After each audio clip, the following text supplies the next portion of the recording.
बिस्मिल्लाहिर्रहमानिर्रहीम। शुरू अल्लाह के नाम से जो बड़ा मेहरबान और नहायत ही रहम करने वाला है। तमाम हज़रात दुरूद शरीफ पढ़ लें, तमाम बहनें भी दुरूद शरीफ पढ़ लें। अल्लाहुम्मा सल्ली अला मुहम्मद व अला आलि मुहम्मद कमा सल्लैता अला इब्राहीम व अला आलि इब्राहीम इन्नका हमीदुम मजीद। अल्लाहुम्मा बारिक अला मुहम्मद व अला आलि मुहम्मद कमा बारकता अला इब्राहीम व अला आलि इब्राहीम इन्नका हमीदुम मजीद।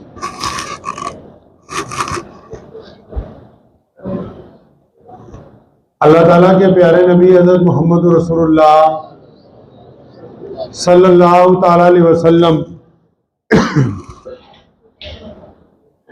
जो कि कायनात के वजूद से पहले खातमुन नबीयीन बना दिए गए,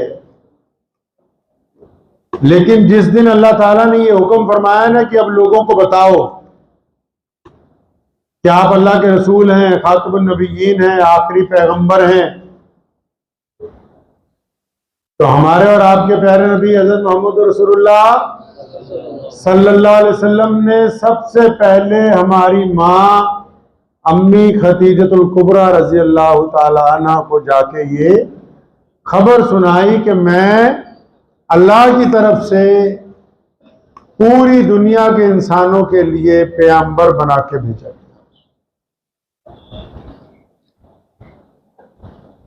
अम्मी खदीजतुल कुबरा रज़ी अल्लाह ताला अन्हा ने जब ये बात सुनी, नबी अलैहिस्सलातु वस्सलाम की शरीके हयात थी, हम सब की माँ है,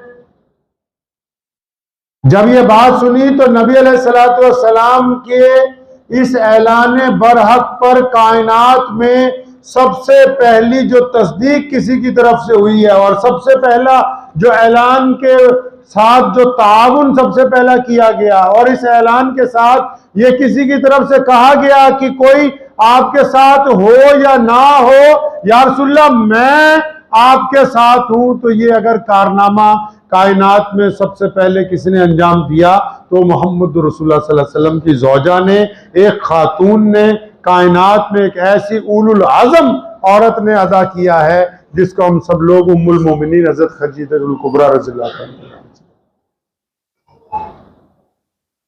ये इतना मजबूत ताल्लुक, अंदाजा लगाएं जिस वक्त नबी अलैहिस्सलातु वस्सलाम ने ऐलान हक किया है, तो दाएं बाएं आगे पीछे कोई नहीं, और जब अपनी बीवी को बताया कि अपनी ज़ौजा को बताया, तो कायनात में तो रवाज उल्टा है ना, मियाँ बीवी को कुछ कहता है तो वो उसके मुआफिक अक्सर जवाब नहीं देती, बीवी मियाँ को कुछ कहती है वो उसके मुआफिक जवाब नहीं देता। लेकिन कायनात के जो आइडियल मियाँ बीवी हैं, कायनात के सामने जो मिसाली खानदान है प्यारे मोहम्मद सल्लल्लाहु अलैहि वसल्लम का, उनकी ज़ौजा ने, हम सब की मां ने नबी अलैहिस्सलातु वस्सलाम को ऐसे वक्त में, आज तो अगर हालात कोई अच्छे ना हो, मामलात अगर अच्छे ना हो, या किसी के साथ बोलचाल अच्छी ना हो, अगर कोई बंदा हक बात कहना चाहे तो सबसे पहले बीवी कहती है नहीं नहीं रुक जाओ। और यहां मोहम्मद रसूलुल्लाह सल्लल्लाहु अलैहि वसल्लम के ऐलान नबूवत के बाद पहला ऐलान, सच्चाई की पहली तरफदारी, ईमान का पहला ऐलान कौन कर रहा है? वो मोहम्मद रसूलुल्लाह सल्लल्लाहु अलैहि वसल्लम की ज़ौजा मोहतरमा कर रही है। और मामूली रिश्ता नहीं है, लोगों ने चुटकुले बहुत बनाए औरतों पर, मर्दों पर, लेकिन रिश्ता कैसा है? शौहर और बीवी का रिश्ता कैसा है? अगर कभी आप तारीख उठाकर देखें, कभी कुरान को पढ़ें, कभी इस्लाम की तारीख, कभी पूरी दुनिया की तारीख को पढ़ें, तो जब अल्लाह ताला ने अभी दुनिया नहीं बनाई, इंसान नहीं बनाए, जब आदम अलैहिस्सलातु वस्सलाम को पैदा किया, उनमें रूह फूंकी गई, उनको जन्नत में भेजा गया, तो हम सब के अब्बा उदास रहते थे, अकेले थे ना। तो एक दिन मुफस्सिरीन ने लिखा है कि जब अम्मा हव्वा अलैहिस्सलाम का वजूद अमल में आया, तो खातून जो दुनिया की पहली खातून थी, अल्लाह ने मां लिबास के उनको वजूद अता फरमाया। और लिखा है कि ऐसी खूबसूरत खातून ना पहले हुई है ना कयामत तक होगी, जैसी हजरत आदम अलैहिस्सलाम की अहलिया, पूरे इंसानों की जो मां है अम्मा हव्वा। तो जब वो उनको भी वजूद मिल गया, जान डाल दी गई, तो आपने क्या समझा? बहुत सारे लोग कहते हैं कि माँ और बेटे का रिश्ता सबसे ज्यादा मजबूत है, बहुत सारे लोग कहते हैं बाप बेटे का रिश्ता बहुत ज्यादा मजबूत है, बहुत सारे लोग कहते हैं भाई और बहन का रिश्ता बहुत ज्यादा ताकतवर है, बहुत सारे कहते हैं मामा और भांजा का रिश्ता बहुत ज्यादा ताकतवर है, बहुत सारे कहते हैं मासी और भतीजी का रिश्ता बहुत ज्यादा ताकतवर है। लेकिन तमाम रिश्तों में अल्लाह ने जिस रिश्ते को पसंद किया, सबसे पहले अल्लाह ने जिस रिश्ते के साथ कायनात की इब्तदा की है, और जिस रिश्ते को अल्लाह तबारक व तआला इतना मोतबर मानते हैं कि नबी अलैहि सलाम ने फरमाया कि हलाल चीजों में अल्लाह को अगर कोई चीज नापसंद है तो वो मियाँ बीवी की लड़ाई है, वो मियाँ बीवी की अलहदगी है, वो मियाँ बीवी के दरमियान तलाक हो जाना है। क्यों? क्योंकि जब कायनात बनाई गई, जब इंसान को वजूद दिया गया, जब आदम आए, जब हव्वा आई, ये नहीं कहा कि तुम दोनों भाई बहन हो, ये नहीं कहा कि तुम दोनों माँ बाप हो, ये नहीं कहा कि तुम दोनों चाचा चाची हो, ये नहीं कहा कि तुम दोनों दादा दादी हो। फरमाया आदम, ये हव्वा को हमने वजूद दे दिया, ये तुम्हारी ज़ौजा है। यानी इंसानों में जो पहली रिश्तेदारी हुई वो मियाँ और बीवी की रिश्तेदारी। लोग इसको मामूली रिश्तेदारी समझते हैं, खेल समझते हैं कि पता नहीं कि कोई आम सा रिश्ता है। नहीं, ऐसा रिश्ता अल्लाह तबारक व तआला ने इसकी बुनियाद कायनात की इब्तिदा में रखी है, और अल्लाह ने खुद इस रिश्ते को पसंद फरमाया। यह भी तो हो सकता था कि दो अलग अलग जोड़े आ जाते, अलग अलग लोग आ जाते, फिर बाद में उनमें रिश्तेदारी होती। नहीं, जो सबसे पहले जोड़ा भेजा गया, अल्लाह ने उनको जो ओहदा दिया, अल्लाह ने उनको जो आपस में मर्तबा दिया, अल्लाह ने जो उनके आपस में ताल्लुक को जोड़ा, वो भाई बहन कह के नहीं जोड़ा, वो दादा दादी कह के नहीं जोड़ा, वो मामा मामी कह के नहीं जोड़ा। अल्लाह ने उस रिश्ते को मियाँ और बीवी बना करके जोड़ा है। इस रिश्ते को कायम करना कितना जरूरी। हमारे नबी हज़रत मोहम्मद रसूलुल्लाह सल्लल्लाहु अलैहि वसल्लम छोटे से थे, दाई हलीमा सादिया मक्के आई, नबी अलैहि सलाम को गोद में लिया, वहां चली गई कबीला बनु साद। जब वहां चली गई थी तो बूढ़ी, उनकी एक बेटी है शीमा, तो वो रोजाना बकरियां चराने जाती है। तो चंद दिन बाद ही शीमा ने कहना शुरू कर दिया कि अम्मा, आप अगर भाई मोहम्मद को हमारे साथ भेजेंगी तो मैं जाऊंगी, नहीं तो मैं नहीं जाती। अब हजरत हलीमा ने फरमाया कि बेटा ये तो बहुत छोटे से हैं, गोद में उठाते हैं, अभी दूध पीते हैं, ये तुम्हारी क्या मदद कर सकते हैं? अगर तुम बकरियां चराने जाओ, इनको ले जाओ। तो हज़रत शीमा ने फरमाया था, अम्मा आपको नहीं पता, मैं एक दो दफा भाई मोहम्मद को ले गई थी, तो अगर मैं इनको लेके जाती हूं तो मेरे जानवर इधर उधर नहीं भागते, और जब मैं जंगल में जाती हूं ना, ये जल्दी जल्दी चर लेती हैं, और फिर मैं किसी दरख्त के नीचे बैठती हूं, मैं प्यारे मोहम्मद सल्लल्लाहु अलैहि वसल्लम का चेहरा तकती रहती हूं, मेरी बकरियां भी रसूलुल्लाह का चेहरा तकती रहती हैं। आपको शायद पता नहीं है, तारीख में लिखा है कि नबी अलैहि सलाम का नाम जिन लोगों को पता नहीं ना होता था, आप सल्लल्लाहु अलैहि वसल्लम जब मबूस हुए, जिन लोगों का नाम नहीं पता होता था ना कि ये कौन है, जो एक दफा देख लेते थे, अभी फुर्सत नहीं होती थी कि जाके तहकीक करें, वो अपने पास से नाम रखते थे रसूलुल्लाह के। कोई नाम रखता था प्यारी सूरत वाला, कोई नाम रखता था प्यारी आंखों वाला, कोई नाम रखता था प्यारी जुल्फों वाला। प्यारे नबी अलैहिस्सलातु वस्सलाम को सोना कह के, प्यारा कह के वो लोग पुकारते थे जो रसूलुल्लाह का नाम नहीं जानते थे। तो मोहम्मद रसूलुल्लाह सल्लल्लाहु अलैहि वसल्लम एक मर्तबा किसी जंग पर तशरीफ ले गए, तो अपने खैमे में तशरीफ रखते थे। तो साहबा ने आके कहा, या रसूलुल्लाह बाहर एक औरत आई है, वो कहती है कि मैं आपकी बहन हूं। नबी अलैहि सलाम ने फरमाया, मैं तो अपनी माँ का एक ही बेटा हूं, ऐसे कौन औरत है जो कहती है कि मैं मोहम्मद रसूलुल्लाह की बहन हूं? फिर उन्होंने पूछा, फरमाया या रसूलुल्लाह, वो कहती है कि मैं हजरत हलीमा सादिया की बेटी हूं, मोहम्मद रसूलुल्लाह की दूध शरीक बहन हूं। नबी अलैहिस्सलाम उठ के खड़े हुए, फरमाया मेरी बहन को बुलाओ। अपनी रहमत वाली चादर नबी अलैहिस्सलाम ने बिछाई और फिर हजरत शीमा को बिठाया। फरमाया कि कैसे आना हुआ? कहने लगी या रसूलल्लाह हमारे कुछ कैदी पकड़ लिए और जो हमारे मोहल्ले का जो सरदार है, जो मेन आदमी है, वो पैसे इकट्ठे करते फिरता है कि मैं जाके जिजिया दे के छुड़वा के लाऊंगी। तो मुझे जब पता लगा कि आप हैं और आपके पास कैदी है, मैंने कहा मुझे ही ले चलो, मेरे भाई है। तो नबी अलैहिस्सलाम ने सारे कैदी रिहा कर दिए, सारे कैदी रिहा कर दिए, माल दिया, घोड़े मंगवा के दिए, साजो सामान दिया और फिर अपनी बहन को पूछा। फरमाया तू बहुत बूढ़ी हो गई है, अगर मेरे पास रहना चाहती है तो चल मदीना मुनव्वरा, मैं वहां तेरे रहने का भी इंतजाम करूंगा। ये जो मोहम्मद रसूलुल्लाह ने हज़रत शीमा के आने पर इस्तकबाल किया है, कौन शीमा? जो दूध शरीक बहन है, सकी बहन नहीं है, दूध शरीक बहन है, सकी नहीं। ये जो इस्तकबाल अपनी बहन का किया है, ये संजेली वालों को बताने के लिए कि जब बहन घर पर आ जाए तो खाली हाथ नहीं लौटाया जा सकता। जब बहन आकर किसी चीज का मुतालबा कर दे तो फिर दूसरों से मशवरा नहीं किया जाता। ये मोहम्मद रसूलुल्लाह की सुन्नत है। नबी अलैहिस्सलाम कैदियों को छोड़ते वक्त नबी अलैहिस्सलाम मामलात में तमाम लोगों से मशवरा करते थे, लेकिन जब शीमा आई ना और शीमा ने आकर अपना मुतालबा रखा, क्योंकि रसूलुल्लाह की बहन है, फिर नहीं किसी को बुलाया, फिर नहीं किसी से पूछा, फिर नबी अलैहिस्सलाम ने बजाते खुद हज़रत शीमा को जो कुछ अता करना था वो अता कर दिया। क्या फरमाया नबी अलैहिस्सलाम ने?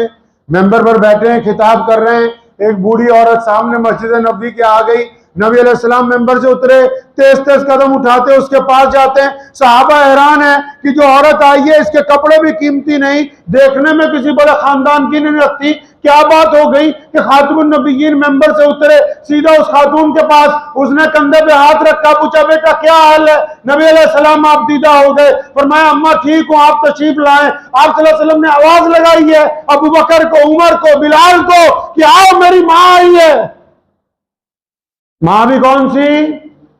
जो सगी नहीं है, सिर्फ दूध पिलाया है। उम्मे असद का जिस दिन इंतकाल हुआ है रजी अल्लाह तआला अन्हा का, किनका? हज़रत मौला अली रजी अल्लाह तआला अन्हु की वालिदा का जब इंतकाल हुआ, नबी अलैहिस्सलाम इतने आबदीदा हुए, फरमाया अली की नहीं मेरी भी मां थी, क्योंकि पाला रसूलुल्लाह को। कैसे अपनी मां का इस्तकबाल किया? जब कब्र तैयार हो गई, खुद पहुंचे कब्रिस्तान जनाजे से पहले, कब्र को देखा। नबी अलैहि सलाम देखने के बाद सहाबा को कहते हैं मुझे लगता नहीं है कि बहुत अच्छी तरह तैयार हुई, बजाते खुद लहद में उतर गए, अपनी मां की कब्र में लेट गए नबी अलैहिस्सलाम। कहा नहीं रसूलुल्लाह ने मुसल्ले पे खड़े होके, पीछे पलटे जब बिलाल ने कहा अल्लाहु अकबर अल्लाहु अकबर, जब बिलाल ने तकबीर कही तो नबी अलैहि सलाम पलटे नहीं, और जब देखा सहाबा सफे बांध चुके हैं, फरमाया बिलाल तुम तकबीर कह चुके हो, सफे बन चुकी हैं, मैं मुसल्ले पर आ गया हूं, लेकिन याद रखो अगर मेरी मां जिंदा होती और वो मुझे कमरे से हुजरे से आवाज देती मोहम्मद, तो मैं फिर मुसल्ला छोड़ के अपनी मां के आगोश के अंदर चला जाता। प्यारे नबी हज़रत मोहम्मद रसूलुल्लाह सल्लल्लाहु ताला अलैहि वसल्लम मदीना मुनव्वरा से मक्का मुकर्रमा की तरफ तशरीफ ला रहे, आखिरी हज के लिए। किसके लिए जी? आखिरी हज के लिए नबी अलैहि सलाम मक्के से मदीना तशरीफ ला रहे हैं।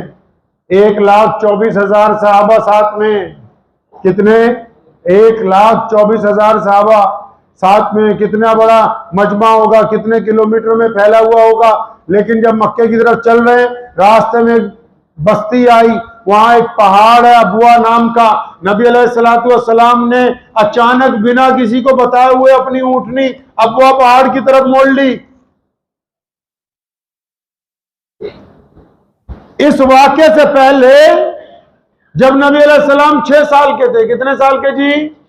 6 साल के थे, तो नबी अलैहिस्सलाम जब 6 साल के थे तो उनकी अम्मा सैयदना आमना आप सल्लल्लाहु अलैहि वसल्लम को लेके गई। पता है कहां लेके गई? आपको पता है कहां लेके गई? नहीं पता ना? क्यों? क्योंकि आप लोग फतवा ज्यादा खेलते हो, इसलिए नहीं पता। एक दूसरे पर नुक्ताचीनी ज्यादा करते हो, इसलिए रसूलुल्लाह सल्लल्लाहु अलैहि वसल्लम का नहीं पता। नबी अलैहिस्सलाम 6 साल के हैं। सुनो, आप सल्लल्लाहु अलैहि वसल्लम की वालिदा सैयदा आमिना आप सल्लल्लाहु अलैहि वसल्लम को ले गई अपने अब्बू अम्मी के घर। और पता है रसूलुल्लाह सल्लल्लाहु अलैहि वसल्लम के ननिहाल कहां है? सोने नबी अलैहिस्सलाम के नाना नानी कहां रहते हैं? पता है? नहीं पता ना? नहीं पता? अच्छा, नबी अलैहिस्सलाम की वालिदा उम्मे ऐमन को लेके नबी अलैहिस्सलाम को लेके 6 साल की उम्र है, उनके नाना नानी के घर गई। मकसद नाना नानी से मिलवाना नहीं था, मकसद रसूलुल्लाह के अब्बू हजरत अब्दुल्ला की कब्र पर लेके जाना था। वो चाहती थी कि मैं नबी अलैहिस्सलाम को इनके वालिद मोहतरम की कब्र दिखाऊं, क्योंकि आप सल्लल्लाहु अलैहि वसल्लम की पैदाइश से चंद हफ्ते पहले, चंद महीने पहले हजरत अब्दुल्ला का इंतकाल हो गया। अब वो कब्र कहां है? पता है आपको? नहीं पता है। क्यों नहीं पता? जितना गुड़ डालेंगे उतना ही मीठा होगा। बस तो जितना दीन के ऊपर मेहनत करेंगे बस उतना ही पता लगेगा, जितना उलमा का इकराम करेंगे बस उतना ही पता लगेगा। अगर फॉर्मेलिटी बना के रखेंगे तो फॉर्मेलिटी चलती रहेगी। रसूलुल्लाह के ननिहाल यशरब में है। कहां है? और बोलो, यशरब में है। कहां है? और यशरब पता है किसको कहते हैं? यशरब पता है किसको कहते हैं? यशरब उसको कहते हैं जिसको आप मदीना कहते हो। यशरब उसको कहते हैं जहां रसूलुल्लाह का रोजा है। यशरब उस शहर का जहां नाम है जहां रसूलुल्लाह ने हिजरत की है। ये जो मक्के से उठे हैं, रसूलुल्लाह को जो मदीने जाने का हुक्म हुआ, ये जो मदीने में पहले से इस्तकबाल होने की तैयारियां थी, ये जो मदीने में पहले से लोग बेताब थे, ये ऐसे ही नहीं बेताब थे, ये रसूलुल्लाह के ननिहाल वाले हैं जो इस इंतजार में थे कि कभी तो मोहम्मद रसूलुल्लाह हमारे दरवाजे पर हमारे इस्तकबाल के लिए तशरीफ लेके आएंगे। तो सैयदा आमना कहां ले गई रसूलुल्लाह को भाई? यशरफ मदीनतुन नबी में। वहां रसूलुल्लाह के अब्बू की भी कब्र है, इसी मदीने में जहां रसूलुल्लाह का रोजा है। तो जब वहां से वापस आ रही थी मक्के के लिए, उम्मे ऐमन साथ में थी, तो जब अबुआ पहाड़ी से गुजर रही थी तो सैयदा आमना को हार्ट अटैक हो गया। आज की जुबान में समझा रहा हूं आपको। सैयदा आमना जवान थी, कम उम्र थी, अचानक दर्द उठा। बड़ी खूबसूरत बात इमाम बुखारी ने भी लिखी है, मुतअद्दिद मुअर्रिखीन ने उसको नकल किया है, बड़ी तवील गुफ्तगू है, लेकिन मुख्तसर सी आपको एक जुमला में सैयदा आमना रजी अल्लाह तआला अन्हा का सुनाता हूं। फरमाती हैं, जब शदीद तकलीफ हुई और ऐसा लगा कि अब जान मैं अपने रब को देने वाली हूं, तो प्यारे मोहम्मद सल्लल्लाहु अलैहि वसल्लम को अपनी छाती से लगाया, सर पर हाथ फेरा, चूमा और फरमाया, मेरे बेटे मोहम्मद, ऐसे लगता है जैसे मेरा वापस जाने का वक्त आ गया। लेकिन बड़ी कीमती बात कही सैयदा आमना ने। फरमाया, मेरे बेटे, मेरा नाम क़यामत तक जिंदा रहेगा, क्योंकि मैं तेरे जैसा प्यारा दुनिया के अंदर छोड़ के जा रहा हूं।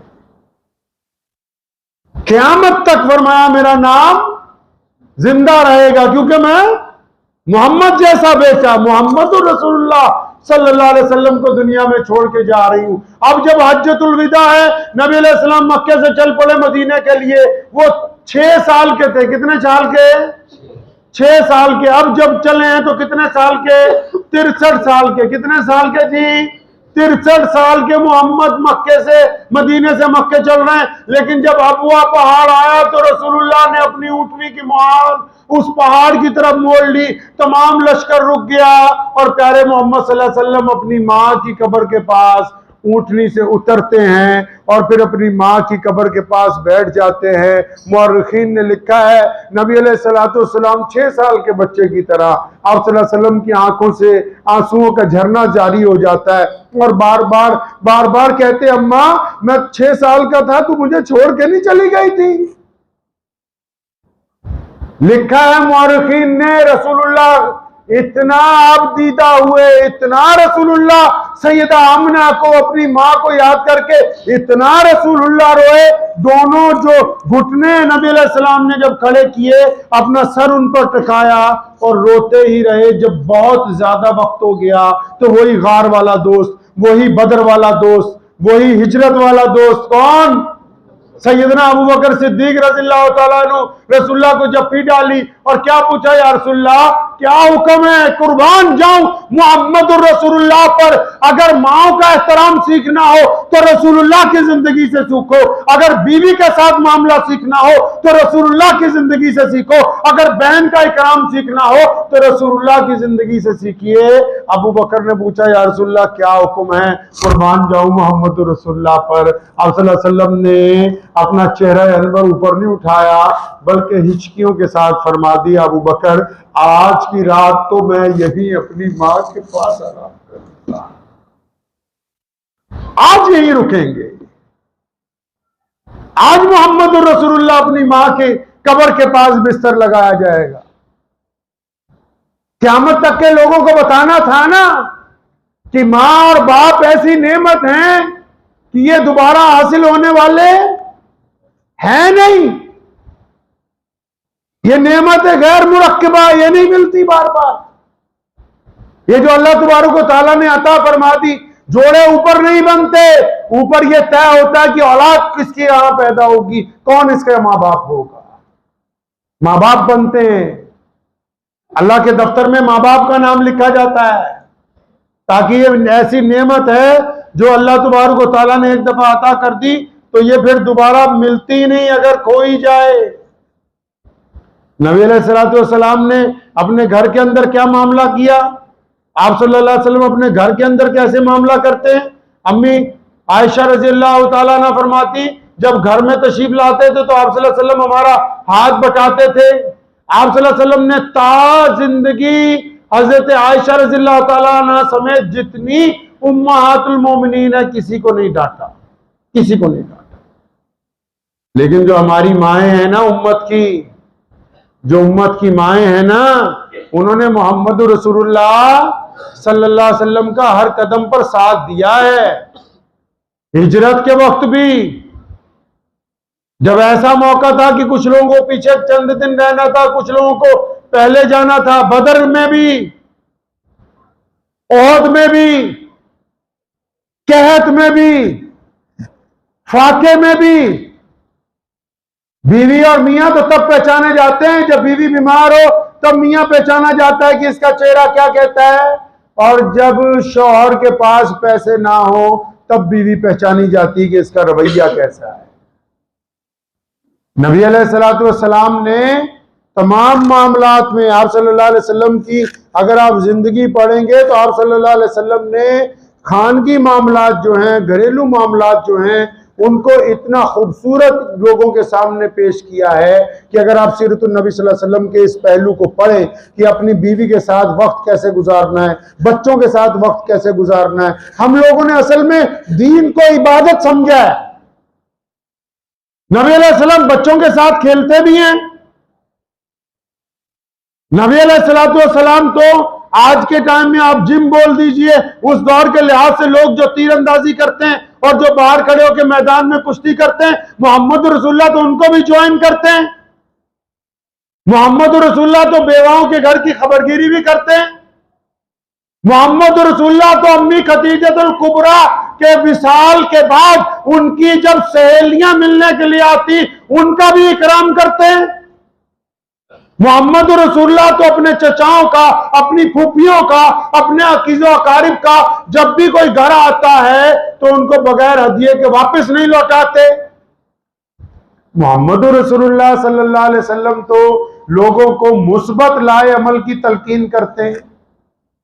बहुत सारे लोग हैं, बहुत सारी माएँ हैं, बहुत सारी बहनें हैं, बहुत सारे अमल करते हैं, बहुत सारे लोग दुआएं मांगते हैं, कबूल नहीं होती। हमारे पीर हजरत मौलाना हजरत अक़दस शाह अब्दुल कादिर साहब रायपुरी रहमतुल्लाह अलैह, सुना है नाम उनका? नहीं। आम मुसलमानों के पीर नहीं थे, मौलवियों के पीर थे। किनके जी?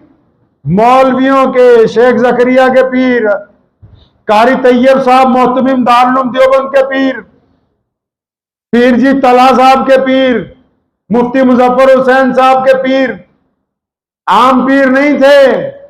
मौलाना शेखुल अदब मौलाना एजाज अली साहब जैसे लोगों के पीर, मौलाना अली मियां नदवी के पीर, अताउल्लाह शाह बुखारी के पीर, रईसुल अहरार मौलाना हबीबुर रहमान लुधियानवी के पीर, अबुल कलाम आजाद अमीरुल हिंद के पीर। अंदाजा लगाओ, आजकल तो कोई 100-200 लोगों का पीर हो तो उसके पैर ना टिके। ऐसे शख्स की बात बता रहा हूं जो बड़े बड़े मौलवी बैत होने के लिए आते थे। सहारनपुर में रायपुर खानका है, बड़े बड़े लोग। तो हजरत के पास जब कोई चला जाता था दुआ के लिए, जैसे आप लोग भी चले जाते हैं बुजुर्गों के पास, उलमा के पास दुआ के लिए, मियाँ बीवी चले गए, किसी ने कहना, जो बड़े बड़े वहां राव साहब भी थे कि हजरत दुआ कर दे हमारे लिए, बच्चा नहीं हो रहा, दुआ कर दे, काम नहीं चल रहा। तो जो जिनको हजरत जानते थे, करीबी लोग होते थे, उनको कहा अलग आ जाओ हुजरे में। अब हुजरे में जाके कोई मिठाई थोड़ी खिलानी उनको, कोई अलग से तस्वीर थोड़ी बतानी है। हजरत फरमाया करते थे, पूछा करते थे, मेरे भाई दुआ के लिए तो आ गए हो, कितने लोगों का रगड़ा फेरा है, कितने लोगों का हक खाया है, कितने लोगों को दुखी कर रखा है, कितनों को परेशान किया हुआ है, कितनों की इज्जत पे हाथ डाला हुआ है। और जब दुआ करवाते हो ना आप भी, कोई बड़ा वली आ जाता है, मौलवी आ जाता है, पीर आ जाता है, पहुंच जाते हो दुआ कराने के लिए, इधर पीर साहब दुआ करते हैं, या अल्लाह ये तेरी नेक बंदी आई है, इसका काम बना दे। उधर ही फरिश्ते आगे कागज लगा देते कि मौला इन दोनों मियाँ बीवी ने अपनी फला बहन का हक मार रखा है, इनकी दुआ ना कबूल कर। साथ में पर्ची लग जाती है ऑब्जेक्शन की। दुआएं तो करवा रहे हैं, अपने अमाल को नहीं देख रहे। हमने समझा इस्लाम इबादत का नाम है, इस्लाम इबादत का नाम नहीं है। इस्लाम एक बेहतरीन जिंदगी गुजारने का नाम है। अगर यह सिर्फ इबादत का नाम होता, अगर सिर्फ इसका काम इबादत होता तो फिर बस मस्जिदें काफी थी। लेकिन अल्लाह के नबी अलैहिस्सलाम ने तो कभी किसी बुढ़िया का सामान उठाया, नबी अलैहिस्सलाम ने कभी किसी यतीम के घर पर सामान पहुंचाया, नबी अलैहिस्सलाम ने कभी माओ के एहतराम में अपनी चादर को जमीन पर बिछाया उनके बैठने के लिए, नबी अलैहिस्सलाम ने कभी मिस्कीनों की, जरूरतमंदों की जरूरत को पूरा किया। हम सब की माँ अम्मी आयशा रज़ियल्लाहु ताला अन्हा को एक दिन जाने लगे, क्या फरमाया? फरमाया, आयशा जब मैं सफर पर होता हूं, अगर घर पर कोई मांगने वाला आ जाए तो खाली, बोलो, खाली नहीं जाना चाहिए। फरमाया कोई मांगने वाला हो खाली ना लौटे घर से। अम्मी आयशा ने फरमाया, या रसूलल्लाह अगर कभी कुछ ना हो? फरमाया, कुछ नहीं तो खजूर की गुठलियां तो होती हैं, वो भी कीमती होती हैं, लोग इकट्ठा करके उनको फरोख्त करते हैं। फरमाया, कुछ ना हो खजूर की गुठलियां तो होती हैं, लेकिन अगर कोई तुम्हारे दरवाजे पर मांगने वाला आ जाए तो उसको तुमने खाली वापिस नहीं। नबी अलैहिस्सलाम की सुन्नत देखिए, आप अलैहिस्सलाम पॉजिटिव बात करते, आप सल्लल्लाहु अलैहि वसल्लम का रवैया मुस्बत है। आप अलैहिस्सलाम के जो लोग साथ में, उनका रवैया मुस्बत है। हमारे घर में क्या परेशानी, हमारे मामलात में क्या परेशानी? हमें यह तो गिला है कि लोग नहीं ठीक, लेकिन अपने अंदर जो तकलीफें हैं, जो बुराइयां हैं, उसको हम बदलने के लिए तैयार। इमाम हुसैन रज़ियल्लाहु ताला अन्हु से किसी ने पूछा था कि हज़रत इमाम साहब मैं अच्छा बंदा हूं या बुरा बंदा हूं, बता दे। फरमाया तो बड़ा आसान है। फरमाया कैसे? फरमाया जब तुम अकेले होते हो, तना मर्द हो या औरत, जब अकेले बैठते हो या अकेले किसी कमरे में या सफर में अकेले होते हो, तो फिर तुम्हारे साथ कोई नहीं होता, उस वक्त क्या सोचते हो? अकेले क्या सोचते हो भाई? क्या ये सोचते हो कि फलां की बेटी का नंबर मिल जाए? क्या ये सोचते हो फलां मर जाए तो इनके बच्चों में लड़ाई हो तो जगह खरीदूं? क्या ये सोचते हो मेरे भाई का बेड़ा गर्क हो जाए? क्या ये सोचते हो फलां जो है यहां से दफा हो जाए? क्या सोचते हो अकेले? अगर अकेले बिस्तर पर, अकेले कमरे में, अकेले गाड़ी में आपके ख्यालात गंदे हैं तो आप गंदे हैं, अगर आपके ख्यालात नेक हैं तो आप एक नेक इंसान। किसी से पूछने की क्या जरूरत है? ये तो हमारा दिल खुद जानता है हम बैठे हुए क्या सोच रहे हैं। हर एक बंदा इस वक्त अपने दिल में क्या ख्यालात रखता है। तो फिर अल्लाह ताला किसको देखता है जी? इमाम बुखारी ने हजारों हदीसें इकट्ठी की और जब उनकी दर्जाबंदी की बात आई, सबसे पहले एक हदीस लाके ऊपर रख दी। कौन सी? फरमाया अमल का दारोमदार नीयत के ऊपर है। अब आपकी नीयत अगर बुरी है तो फिर आप बुरे हैं, अगर आपकी नीयत अच्छी है तो फिर आप अच्छे इंसान हैं। तो कभी इत्मीनान से इस बात को, खासकर अपनी बहनों को कहता हूं कि अपने घर में इत्मीनान से कभी हम अपने रवैयों को भी देखें। अपने रवैये को गिला करना रसूलुल्लाह ने नहीं सिखाया। 2 साल कैद में रहे, खाना पीना बंद कर दिया कुफारे मक्का ने, सब ईमान वालों को एक घाटी के अंदर कैद कर दिया गया, मर्दों को भी औरतों को भी। और वो मिसाली लोग थे जो नबी अलैहिस्सलाम के साथ थे। किसी एक खातून ने भी जरा सा भी गिला अपने किसी शौहर को नहीं किया कि हम किस परेशानी में आ गए। परेशानियां जो आती हैं तो उसके बाद क्या अच्छाई नहीं आती? क्या उसके बाद तरक्की नहीं आती? क्या उसके बाद बढ़िया वक्त नहीं आता है?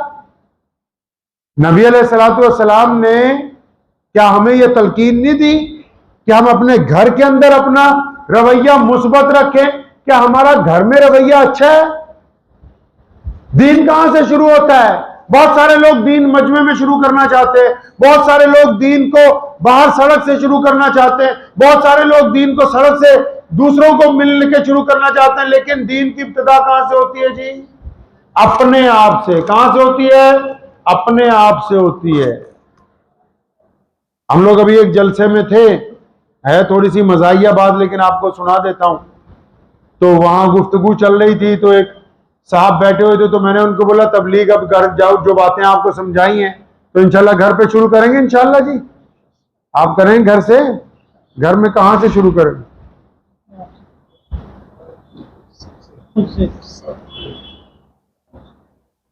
अगर घर से तबलीग शुरू करनी हो कहां से शुरू करें?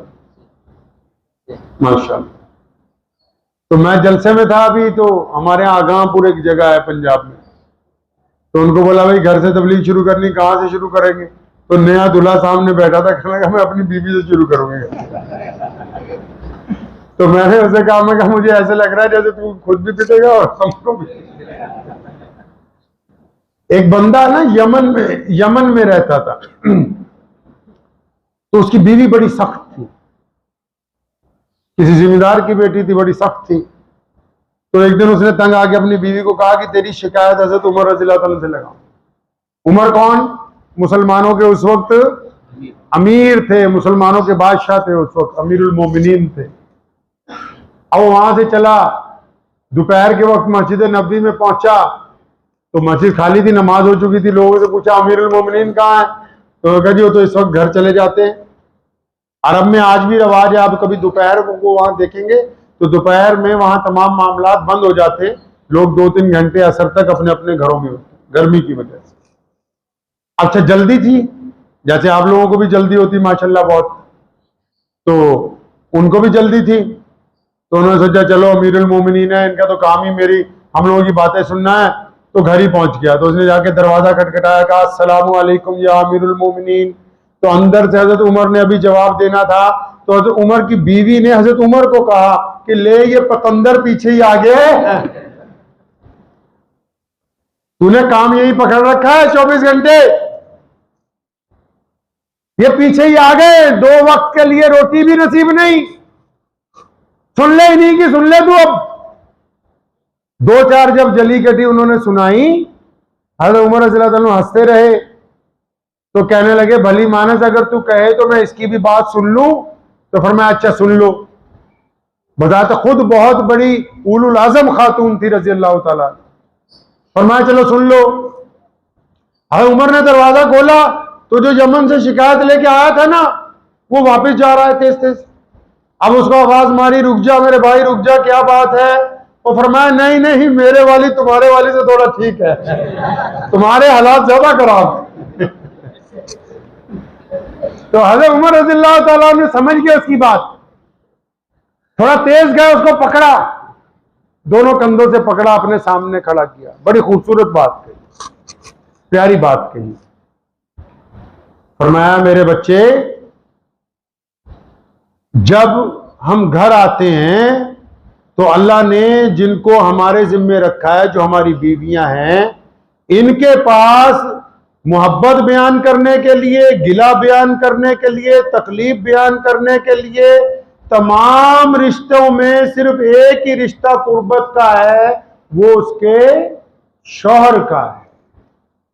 तो फरमाया अगर इन्होंने चंद बातें कह भी दी तो कोई बात नहीं, जो इनकी सुनता है फिर दुनिया वाले उनकी सुनने लगते हैं। फरमाया फिर इसका एहसान नहीं है कि तुम्हारी गैर मौजूदगी में तुम्हारे बिस्तर की हिफाजत करती है, तुम्हारी गैर मौजूदगी में तुम्हारे बच्चों को पालती है, तुम्हारी गैर मौजूदगी में तुम्हारे माँ बाप का इकराम करती है, तुम्हारी गैर मौजूदगी के अंदर तुम्हारे माल की हिफाजत करती है। तो जिसने अपनी जिंदगी सिर्फ तुम्हारे लिए वक्फ कर दी हो, अगर उसने चंद बातें कह भी दी तो उनको बर्दाश्त करना, ये मोहम्मद रसूलुल्लाह की सुन्नत है।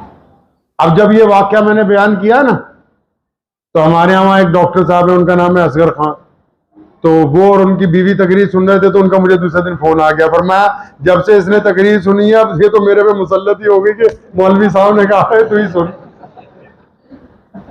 क्या यार, थोड़ी बहुत मर्दों की भी कुछ सेल्फ रिस्पेक्ट होनी चाहिए।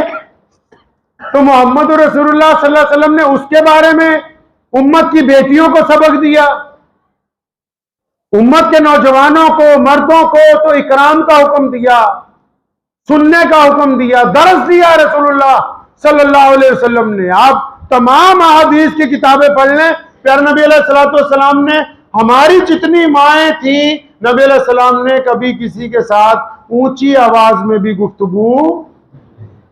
लेकिन दूसरी तरफ उम्मत की बेटियों को क्या फरमाया?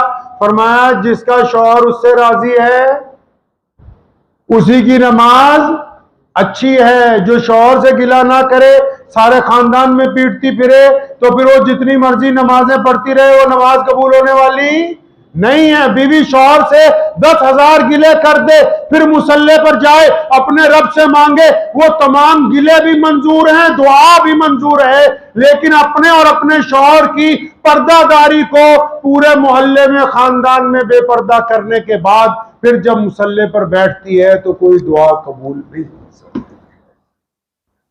मर्द हो या औरत, ये दिल जो है ना हमारा, ये जेब लगी हुई ना ऊपर, अभी इसमें मोबाइल डालूं, सजदा करूंगा तो क्या गिर जाएगा आगे? मोबाइल। और अगर इसमें तंबाकू हुआ तो वही गिर जाएगा। इसी तरह हमारा दिल है, जब हम सजदा करते हैं तो जो इस दिल में होता है वो सामने गिरता है।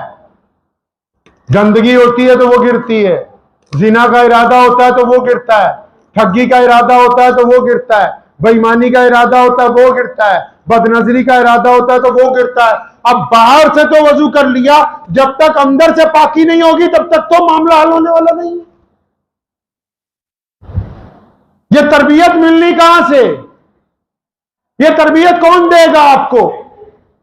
ये तरबियत लोगों को उनकी माँ दे सकती है। इसलिए जो मुस्तकबिल की माएँ हैं उनकी तालीम पर तवज्जो दीजिए।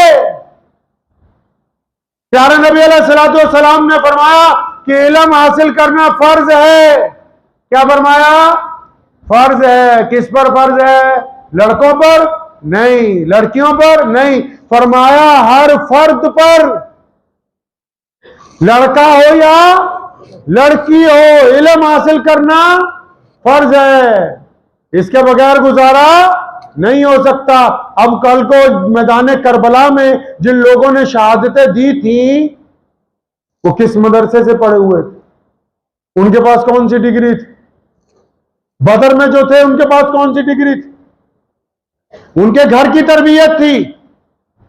घर के अंदर ईमान था, घर में इखलास था, घर में बहादुरी थी, घर में जुर्रत थी, घर में इस्तकामत थी।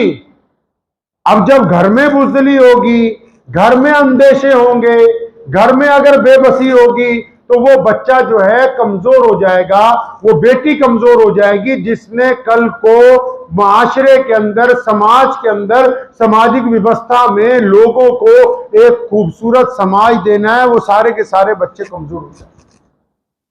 हमने तो काम बना लिया है। हमारे जो क्या कहते हैं उनको बहरूपिये लीडर हैं, उन्होंने भी कि खुद डरो, लोगों को डराओ, खुद भी अंदेशे में रहो, लोगों को भी अंदेशों में रखो। घरों के अंदर भी अपनी सोच को थोड़ा आगे ले जाएं,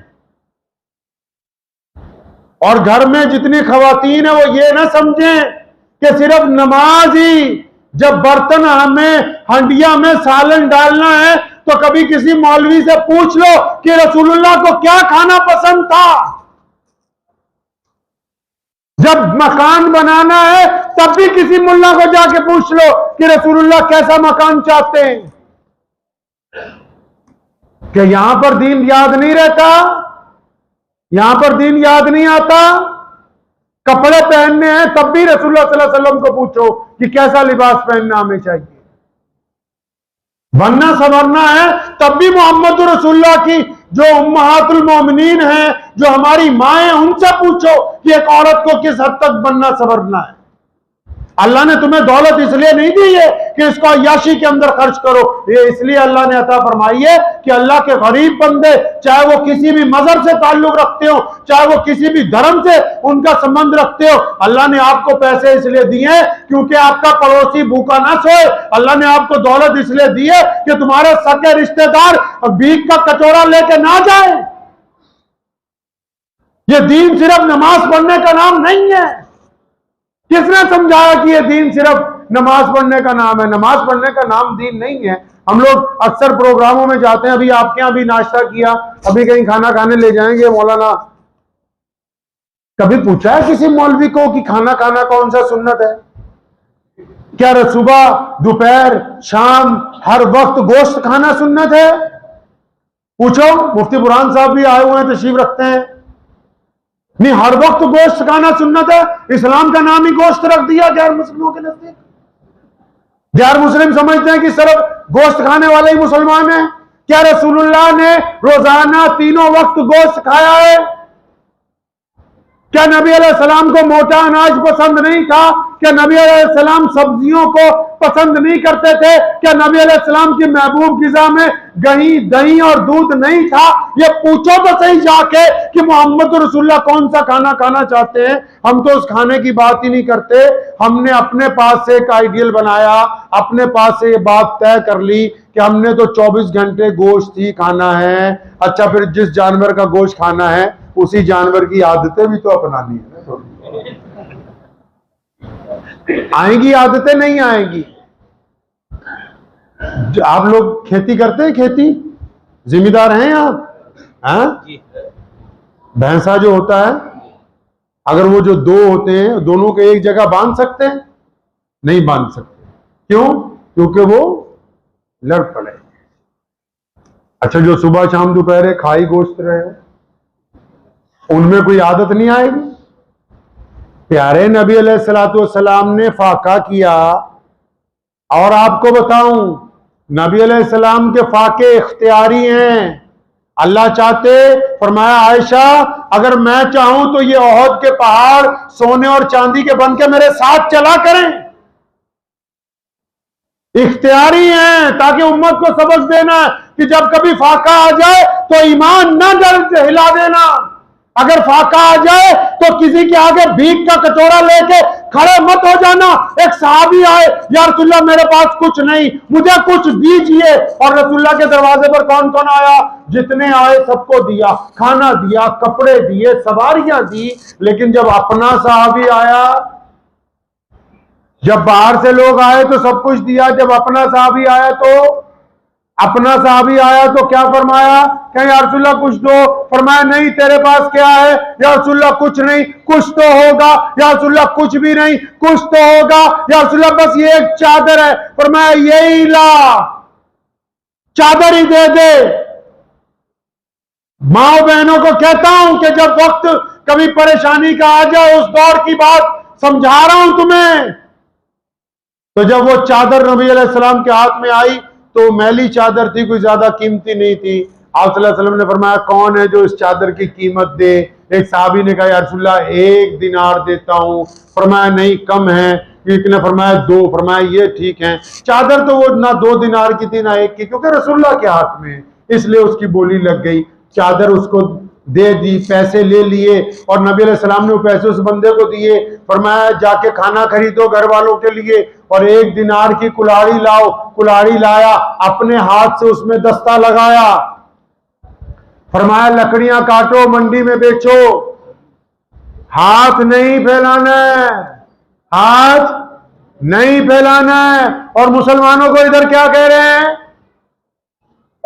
इधर मुसलमानों को क्या कह रहे हैं, दोनों फरमान रसूलुल्लाह के चेक कर लो। इधर मुसलमानों को क्या कह रहे हैं, फरमाया जब कोई मांगने वाला आए तो खाली नहीं लौटाना। इधर जब अपने पास कुछ नहीं तो क्या कह रहे हैं कि हाथ नहीं फैलाना, अपने कुव्वत बाजू के साथ हलाल माल कमाना है, खुद भी खाना है और अल्लाह की मखलूक को भी हलाल माल खुद भी कमाना और दूसरों को भी। अभी मैंने एक अखबार में पढ़ा तो मुझे एक अफसर मिले, मेरे दोस्त हैं IAS, तो कहने लगे गवर्नमेंट चाहती है कि मिलेट्स खाएं। मिलेट्स कहते हैं मोटे अनाज को, क्योंकि जो आप लोग खा रहे हो, किसी को दिल की तकलीफ है, किसी को गुर्दों में तकलीफ है, किसी के पेट में तकलीफ है जी, किसी के फेफड़ों में तकलीफ है। अच्छा भाई ये तकलीफ हवा में से थोड़ी आई, यही जो सुबह शाम कोरमा बिरयानी दबा के खा रहे हो, ये हवा में से थोड़ी आई है तकलीफ। और जितने भी लोग हैं, चाहे वो गोश्त नहीं भी खाने वाले, आप खाते क्या हो? रसूलुल्लाह सल्लल्लाहु अलैहि वसल्लम ने मोटे अनाज को, आज साइंसदान कहने लगे कि मोटा अनाज खाओ। प्यारे मोहम्मद सल्लल्लाहु अलैहि वसल्लम कब से कह रहे हैं कि मोटा अनाज खाना। आज साइंसदान ज्यादा कहने लगे कि अपने साथ सैर का मामला रखो, वर्जिश का मामला रखो। और जो मदीने गए ना, रसूलुल्लाह के रोजे से ओहद पहाड़ की दूरी 15 किलोमीटर है। और कमली वाले रोजाना कहां टहलने जाते हैं जी? ओहद पहाड़ पर। हमने तो सोचा दीन तो बस नमाज का टाइम है, नमाज पढ़ो, बाद में जो मर्जी करो। नमाज पढ़ो बस तंबाकू खाओ, नमाज पढ़ो चुगली करो, नमाज पढ़ो खुरापात करो, नमाज पढ़ो एक दूसरे की बुराई करो। अल्लाह के बंदे, दीन नमाज का नाम थोड़ी है। सिर्फ घर के खानगी मामलात को अच्छा कीजिए और इस यकीन के साथ कि दुनिया चंद रोजा है, अल्लाह ने जो हमें ये वक्त दिया, इसको आसानियां पैदा करनी है। हम खुशखबरी बांटने के लिए आए हैं, लोगों को तकलीफ पहुंचाने के लिए नहीं आए। रसूलुल्लाह का हुक्म है कि खुशखबरियां बांटो। तो हम क्या बांट रहे हैं माशरे में? आपस में ही बताओ क्या बांट रहे हैं? तकलीफ बांट रहे हैं? नहीं। मुझे एक साहब ने पूछा कि हमारी दुआ कबूल नहीं होती। मैं कहा दुआ इसलिए कबूल नहीं होती क्योंकि पटनी वाले मदरसे को ज्यादा चंदा देगा, पटेल वाले को देगा, है मेमन को देगा, कि जब तक बरादरीवाद इनके अंदर घुसा हुआ है, ये मोहम्मद रसूलुल्लाह के वफादार पूरे बन।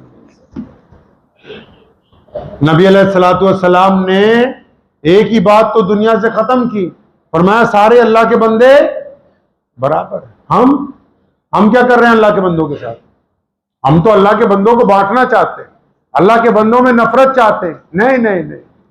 बेहतरीन सामाजिक व्यवस्था इसी को हम कहेंगे कि आपने क्या करना है। ऐसे जितनी माएँ हैं, बहनें हैं, देखो सास कभी मां तो नहीं बन सकती, लेकिन बहू बेटी जरूर बन सकती है।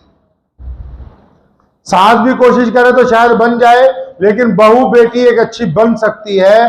तो इस बात को यकीन कर लें कि मेरे शौहर का जो खानदान है, इसके तमाम तर मफादात मेरे साथ जुड़े हुए हैं।